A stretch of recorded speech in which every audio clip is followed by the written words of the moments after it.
दंडवत प्रणाम सुप्रभात सकलके जानाई आमार आंतरिक भालोबासा अभिनंदन। प्रत्येक दिने न्याय आजও আপনাদের কাছে চলে এলাম भगवत दर्शन নিয়ে। চলুন सर्वप्रथम আমরা गुरु दर्शन বা বৈষ্ণব दर्शन করে নিই। বৈষ্ণব दर्शन করলে আমাদের গঙ্গা স্নানের সমতুল্য লাভ হয়। তাই বেশি দেরি না করে আমরা বৈষ্ণব दर्शन করে নিই। তারপর একে একে আমরা भगवत दर्शन করব। আমাদের সুন্দর নাট্য মন্দির রয়েছে সেগুলো দর্শন করব। ইনি হচ্ছেন তীর্থ গোস্বামী মহারাজ। চলুন আমরা নাট্য মন্দির দর্শন করি।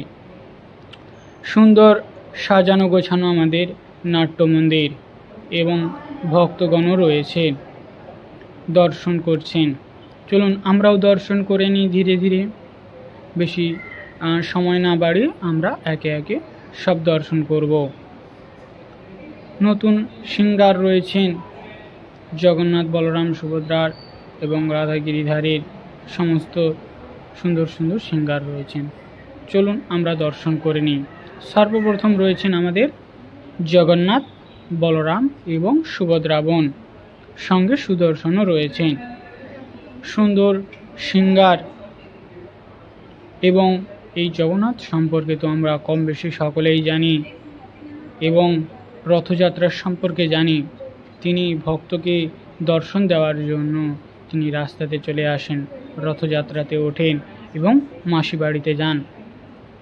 এবং রয়েছে আমাদের গিরিধারী গোপীনাথ, রাধা কৃষ্ণ এবং মহাপ্রভু। কৃষ্ণের শক্তি তত্ত্ব হচ্ছে রাধা রানী, আর রাধা কৃষ্ণের মিলিত তনু হচ্ছে আমাদের চৈতন্য মহাপ্রভু। এবং রয়েছেন গৌরনীতায়, সঙ্গে রয়েছেন আমাদের কিন্তু গুরুবর্গরাও। চলুন সেই গুরুবর্গরাও দর্শন করে নিই। গুরুবর্গরা রয়েছে, গোপাল রয়েছেন, সুন্দর আমরা দর্শন করি। দর্শন মাত্রে আমাদের সুকৃতি সঞ্চয় হয়, যা কখনো নষ্ট হয় না। চলুন আমরা নৃসিংহদেবের দর্শন করি। নৃসিংহদেব রয়েছেন এবং সঙ্গে ভক্ত প্রহ্লাদ রয়েছেন, সঙ্গে গোপালও আছে। সুন্দর সিঙ্গার এবং রয়েছে আমাদের তুলসী মহারানী, যেটি বিনা আমাদের ভগবত দর্শন ভগবত সেবা হয় না। চলুন সুন্দর দর্শন হলো, সকলে আমরা বলি একসাথে হরে কৃষ্ণ রাধে রাধে।